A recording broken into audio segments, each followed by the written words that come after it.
Film ini berkisah pada tahun 1987, di mana ada seorang pria bernama Pandey sedang diwawancarai untuk menjadi juru tulis CBI. Tetapi setelah wawancara, dia ditolak karena tak sanggup membayar uang suap untuk pejabat yang lebih tinggi di sana. Dan cerita pun beralih kepada seorang pria bernama Inayan yang ingin sekali menjadi petugas CBI yang jujur. Ayahnya yang kebetulan pegawai CBI membantu Inayan dengan mempromosikan anaknya ke pejabat-pejabat senior untuk menerima Inayan menjadi petugas CBI dengan jabatan yang lebih tinggi darinya. Tapi mereka semua terlihat sangat acuh. Di sisi lain, Inayan mempunyai sahabat, kita sebut saja Raju. Raju ingin sekali menjadi seorang polisi. Karena itu, dia selalu fokus memikirkan bagaimana cara dia untuk masuk ke kepolisian, hingga dia tak memikirkan pekerjaan apapun. Raju diantar oleh Inayan menemui pejabat polisi, tapi sayang polisi itu meminta sejumlah uang yang cukup besar bila Raju ingin menjadi polisi. Raju bingung dari mana dia mendapatkan uang, dan Inayan pun menampar polisi itu karena dia menjadikan pekerjaannya ladang bisnis.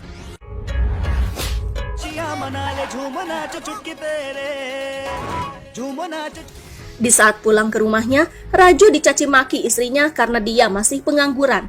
Istrinya meminta agar Raju mencari pekerjaan sebelum dia menjadi polisi. Hal itu membuat Raju sedih dan berkata kalau dia akan mati jika cita-citanya tak terwujud. Inayan menenangkannya dan berjanji akan membuat Raju menjadi polisi tanpa uang suap, karena sebentar lagi dia akan bekerja di CBI dan memasukkannya ke departemen kepolisian. Singkat cerita, Inayan siap diwawancara di kantor CBI. Dia pergi bersama ayahnya dengan penuh percaya diri. Di perjalanan, ayahnya berkata kalau dia ingin Inayan kelak menjadi petugas CBI yang jujur. Dia tak ingin anaknya seperti seniornya yang bernama Uttam Kumar yang korup. Ayahnya bercerita kalau dulu dia pernah menemani Uttam saat penggerebekan. Uttam meminta sejumlah uang kepada orang yang digerebeknya agar harta orang itu tak disita. Ayah Inayan sebenarnya tidak menyetujui hal itu. Tapi apa daya, dia tak bisa berbuat apa-apa karena dia hanyalah asistennya. Diam-diam dia mengeluhkan tentang kasus suap Uttam dan membuat surat tanpa nama ke departemennya. Tapi Uttam sepertinya mengetahui hal ini dan marah kepadanya. Dia takut kalau Uttam membalas dendam kepada Inayan di saat wawancara dengan tak menerimanya. Pada saat Inayan diwawancara, awalnya berjalan dengan baik. Tapi di saat Uttam datang dan ikut mewawancarainya, ada ketegangan di hati Inayan.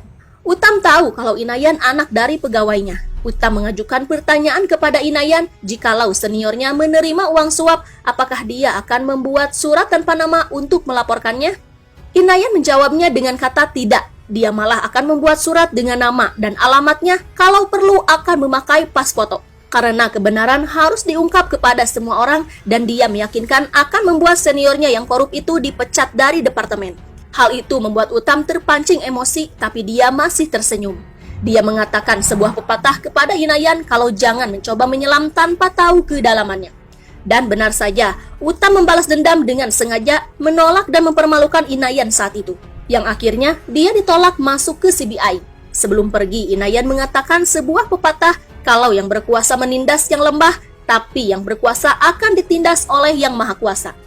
Belum puas dengan itu, Uttam berkata kalau dia akan menerima Inayan jikalau ayahnya meninggal. Dan Inayan akan diterima menggantikan ayahnya dengan pekerjaan yang sering ayahnya lakukan, yaitu membuatkan teh dan membukakan pintu mobilnya. Perkataan itu menjadikan hinaan baginya. Uttam menambahkan kalau ayahnya harus menyetor uang bila anaknya ingin bekerja di departemennya. Inayan pulang dengan keadaan lusuh. Ayahnya sudah menyangka kalau Inayan akan ditolak. Mendengar perkataan ayahnya, Inayan mengingat Raju yang akan mati jika Inayan tak masuk ke CBI. Inayan bergegas ke rumah Raju dan melihat Raju yang sudah setengah gila karena istrinya kabur yang tak tahan dengan Raju yang belum mendapatkan pekerjaan. Raju menanyakan apakah Inayan lolos menjadi CBI, tapi Inayan menggelengkan kepalanya yang membuat Raju kecewa dan berkata kalau seharusnya waktu itu dia memberikan uang suap untuk masuk ke kepolisian. Raju menjadi semakin tak stabil dan memutuskan terjun dari balkon.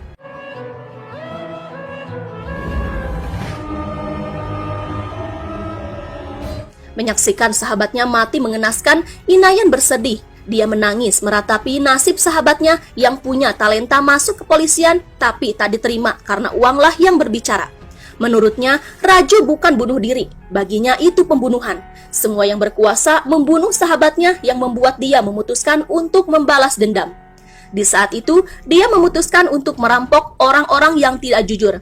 Orang-orang yang mencuri uang rakyat alias korup dan menyembunyikan uang hitamnya. Dia merekrut beberapa orang untuk membantu misinya, yaitu Mena Devi, Evi, Murli Kumar, dan Mutu. Mereka semua adalah orang yang tak punya pekerjaan dan siap membantu Inayan dalam hal apapun termasuk menjadi anggota CBI gadungan. Inayan merencanakan untuk menggeledah rumah menteri yang dikenal korup. Di aksi perdananya, Inayan dengan meyakinkannya menelepon kantor polisi memberitahukan kalau petugas CBI akan menggeledah rumah menteri dan minta ditemani ke sana. Singkat cerita, kelompok Inayan bertemu dengan polisi tersebut. Dia bernama Pitel Rao. Pitel sempat menanyakan surat penggeledahan dan Inayan pun memberikannya. Setelah dinyata asli, mereka bergegas ke tempat menteri. Di sana, menteri sedang melakukan pemotretan yang dilakukan oleh Madu yang masih tergabung ke kelompok Inayan. Sesampainya di rumah menteri, Inayan memperkenalkan dirinya sebagai Uttam Kumar dan Mena Devi sebagai Jansirani. Inayan seakan menghipnotis mereka dan mengaku kalau mereka dari CBI yang dikirim khusus untuk menggeledah rumahnya, yang diyakini menyembunyikan banyak uang hitam. Awalnya mereka tak menemukan apapun, tapi Inayan mencurigai tembok yang retem oleh foto leluhur menteri. Di saat diperiksa, benar saja uang-uang itu disembunyikan di sana. Inayan mencari lagi lokasi yang dicurigai. Ternyata uang masih ada di tempat itu. Mereka memasukkan uang dan emas milik menteri ke dalam peti untuk dijadikan barang bukti kalau menteri menyembunyikan semua harta hasil korupsinya. Menteri mencoba bernegosiasi untuk memberikan sebagian uangnya agar hal ini bisa diselesaikan secara diam-diam. Tapi Inayan menamparnya dan berkata kalau mereka tak bisa disuap, yang membuat Inspektur Pitel kagum dengan pegawai CBI yang tak bisa disuap. Setelah mereka mendapatkan semua uangnya, mereka pergi dengan meyakinkan. Di tengah perjalanan, Mena Devi menangis karena baru pertama kali ini dia melakukan pekerjaan yang begitu menegangkan. Inayan keluar dari mobilnya dan terlihat sangat senang, begitupun para anggotanya. Tapi mereka merasa kalau Madu tertinggal di sana, yang membuat Mena Devi gelisah karena penipuannya akan terbongkar. Padahal Madu sudah berada di dalam mobil dan di saat itulah Inayan jatuh cinta kepada Madu pada pandangan pertama. Ternyata Madu juga adalah seorang penipu. Dia meminta agar temannya membantunya dalam melakukan aksinya, tapi temannya menolak, yang akhirnya Inayan menghampirinya dan menawarkan dirinya untuk membantu. Ternyata Inayan disuruh untuk menjadi orang cacat agar mereka dikasihani dan mendapatkan uang dari orang-orang yang berkunjung ke kuil. Madu melakukan itu semata-mata untuk menghidupi keluarganya yang memberikan tempat tinggal di saat dia kecil. Dia telah menganggap keluarga itu seperti keluarganya sendiri, yang membuat Inayan semakin mencintai Madu. Di malam hari, Mutu menghubungi Inayan dan berkata sudah beberapa hari kejadian itu tak ada kabar berita tentang penggerebekan palsu itu. Inayan senang mendengarnya dan meminta agar Mutu menjaga hasil jarahannya dengan baik dan mengatakan kalau mereka akan bertemu di pernikahan anaknya Mena Devi. Di tempat lain, Uttam ditegur atasannya dan bertanya apakah dia melakukan penggerebekan tanpa izinnya, karena penggerebekan dilakukan atas namanya. Uttam bingung dan tak mengerti siapakah orang yang mengaku-ngaku dirinya.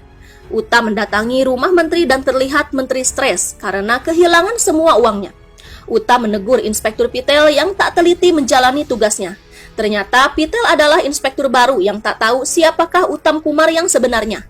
Dia melihat surat perintah seperti asli. Uttam menjelaskan kalau CBI tak berhak merampas emas dan perhiasan. Yang ada itu hanya tugas pajak penghasilan. Uttam menghina Pitel dan menyebutnya bodoh. Dan karena kesalahannya, dia harus selalu membantu Uttam karena hanya dialah yang tahu wajah para penipu itu. Uttam juga mengumpulkan semua pegawainya dan berkata bila dia menghubungi mereka semua meminta bantuan atas nama CBI, mereka harus segera melaporkannya. Dan ternyata kelompok Inayan menginjakkan kakinya ke Hyderabad untuk melancarkan aksinya di kota tersebut, menjarah orang-orang yang tidak taat pajak. Sebelum aksinya dimulai, mereka berkumpul merencanakan tugasnya masing-masing.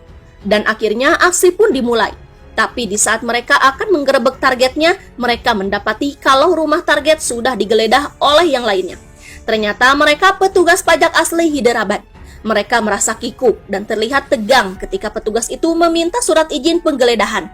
Tapi Epi menjelaskan dengan capek tangannya kalau mereka salah masuk rumah yang harusnya lantai 2. Mereka pun pergi dari sana tanpa dicurigai.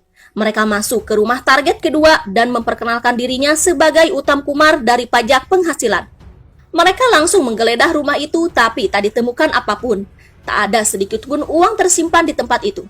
Dan ketika mereka keluar rumah, terlihat sebuah toko mencurigakan. Inayan ingin memeriksanya, tapi mereka menghalanginya dan terjadi perlawanan yang membuat Inayan menghajarnya.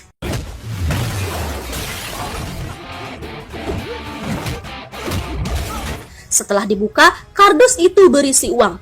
Uang disita oleh Inayan dan lagi-lagi dengan meyakinkan mereka mengaku kalau mereka dari petugas pajak penghasilan. Mereka segera pergi dari sana dengan membawa uang-uang tersebut. Dengan hasil uang jarahannya, Mina Devi berhasil menikahkan anak gadisnya dengan mewah. Dia melakukan penipuan itu demi anak-anak perempuannya, agar bisa membiayai pernikahannya kelak. Inayan mempergunakan uang-uang itu untuk membantu orang-orang yang membutuhkan. Siapa saja yang ingin masuk menjadi pegawai pemerintah yang harus menyuap, Inayan berikan. Dan Inayan meminta setelah mereka masuk, mereka harus bekerja dengan jujur dan memusnahkan korupsi-korupsi dan suap-menyuap. Inayan sengaja memasukkan pemuda-pemuda yang tak berpunya untuk menjadi pegawai pemerintah. Dengan begitu, dia lebih mudah untuk menghancurkan para koruptor. Di kantor CBI, atasan Uttam marah dengan aksi penipuan yang mengatasnamakan CBI lagi.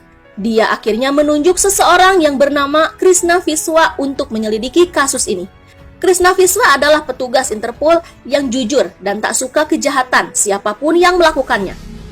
Pernah ada anak polisi yang memperkosa seorang gadis dan petugas polisi itu memohon kepada Krishna agar anaknya dibebaskan dan dia sanggup memberikan apa saja kepada Krishna. Tapi Krishna malah menembak anak polisi itu dan memberikan pistol itu kepada ayahnya.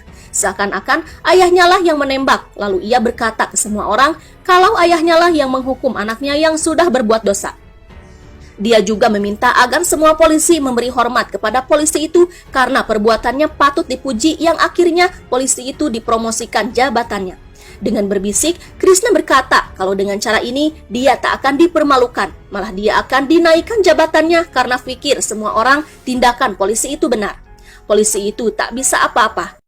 Setelah semua bertemu dengan Krishna dan sepakat untuk bergabung, Krishna merasa janggal karena tak ada korban penipuan yang melaporkan hal ini kepada polisi. Dan Uttam pun menjawab kalau mereka tak ada bukti.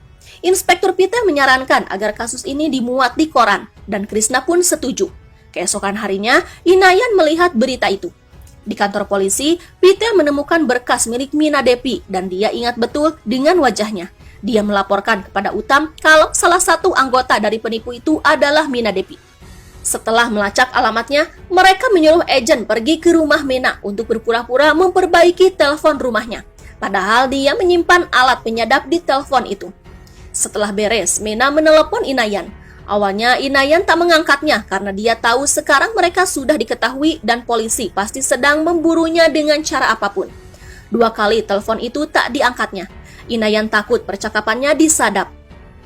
Tapi setelah mendapatkan ide, dia menelpon Mina dan benar saja pembicaraan mereka disadap oleh kepolisian.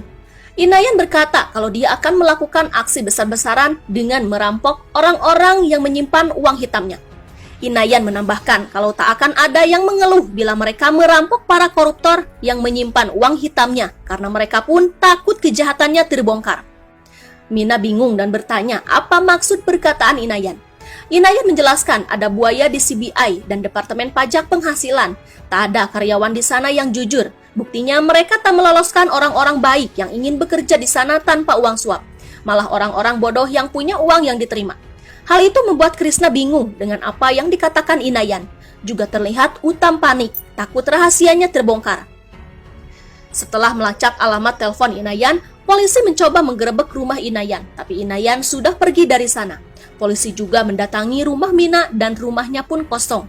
Ternyata Inayan berada di sebuah gedung. Di sana terlihat para pejabat diculik. Inayan memberikan mereka masing-masing sekantong uang untuk memasukkan para kandidat yang layak yang ingin masuk ke departemen mereka.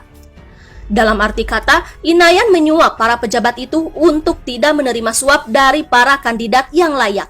Di tempat lain, kelompok Inayan berkumpul. Mereka semua ketakutan kalau mereka tertangkap. Mereka mendesak Inayan untuk mencari jalan keluar. Dan akhirnya, Inayan mempunyai ide dan mendatangi percetakan surat kabar dan memasang iklan dengan kalimat kalau CBI memerlukan 30 kandidat terbaik untuk diwawancara. Berita itu tersiar kepada para pemuda miskin lulusan terbaik dan pengangguran yang ingin mencoba ikut wawancara. Mereka berbondong-bondong mendatangi tempat di mana diadakan wawancara pemilihan anggota CBI. Terlihat Pandey yang ada di awal film tadi ikut dalam wawancara tersebut. Setelah itu, hasil seleksi diumumkan kalau mereka merekrut 30 orang untuk menjadi anggota terbaik di CBI.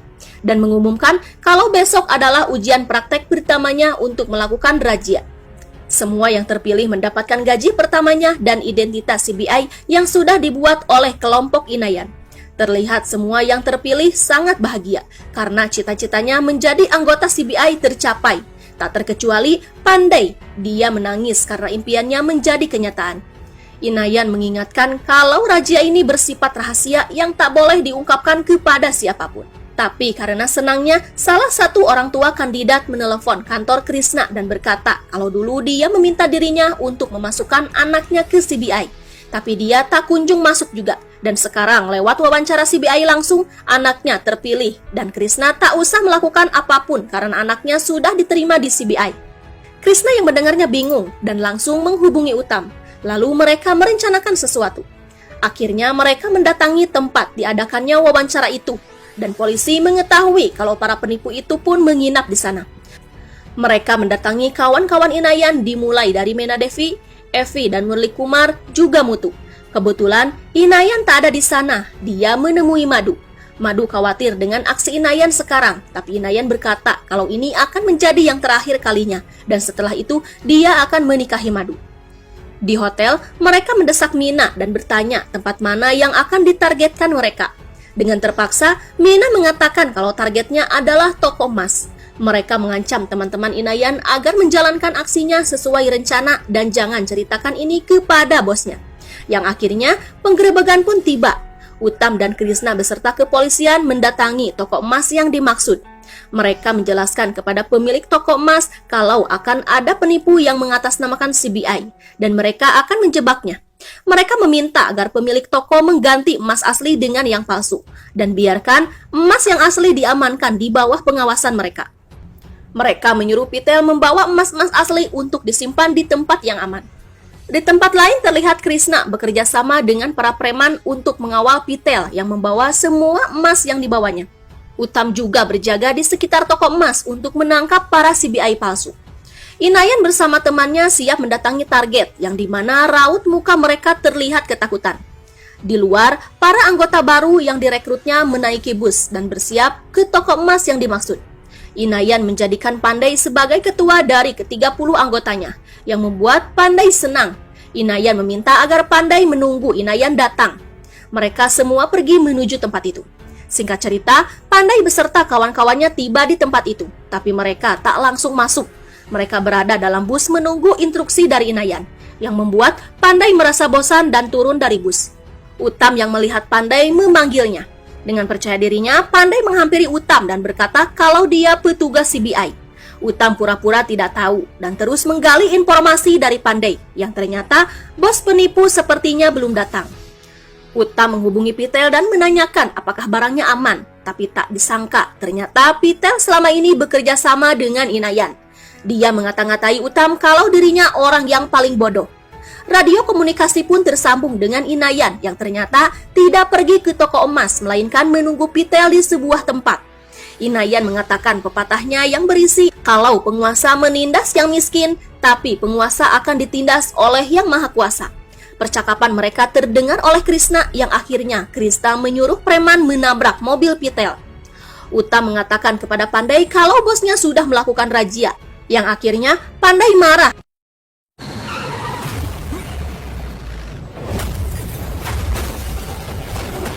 Di tempat lain, mobil Pitel ditabrak oleh preman yang dibayar oleh Krishna. Dan Inayan berlari menyelamatkan Pitel. Kaki Pitel terjepit dan terjebak dan tidak bisa keluar dari mobilnya. Inayan menghajar semua preman-preman itu dan teman-temannya menyelamatkan emas-emas asli yang dibawa Vitel. Semua berhasil kabur dengan mobilnya, tapi Vitel dan Inayan berlari ke sebuah pabrik kosong. Krishna dan pasukan polisi mengepung mereka berdua.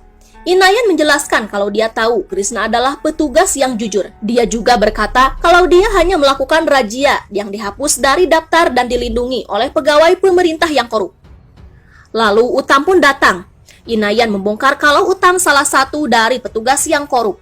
Uttam mengelak dan menyuruh Krishna menembak mereka berdua. Tapi Inayan berteriak, bila Uttam mencoba menembak Inayan dan Vitel, semua polisi di sana tak boleh tinggal diam. Dan pasukan polisi itu pun siaga mengarahkan senapannya ke arah Uttam. Uttam dan Krishna bingung, yang ternyata pasukan polisi itu adalah polisi-polisi yang masuk departemen kepolisian dengan bantuan Inayan. Di saat Uttam kekeh mengacungkan pistolnya kepada Inayan, pasukan polisi itu pun menembak tangan Uttam.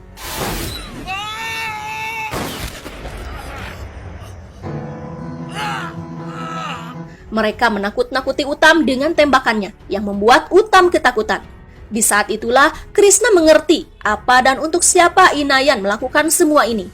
Krishna menawarkan pekerjaan kepada Inayan di CBI untuk merazia orang-orang yang korup, impian ayah Inayan. Tapi Inayan menolak karena dengan seperti ini dia pun bangga bisa membantu para pemuda tanpa keterikatan dengan jabatan.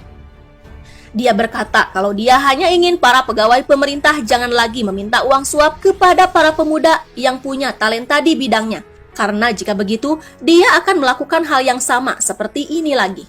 Krishna berkata kalau begitu dia akan menangkapnya. Inayan menjawab silahkan saja kalau dia bisa. Karena dia dilindungi oleh polisi-polisi yang jujur yang ia masukkan ke departemen kepolisian. Yang membuat Krishna tak bisa berbuat apa-apa. Karena pasukan polisi di sana memihak kepada Inayan dan kelompoknya. Sebuah tim yang melakukan cara yang salah demi kesejahteraan semua orang. Dan film pun berakhir.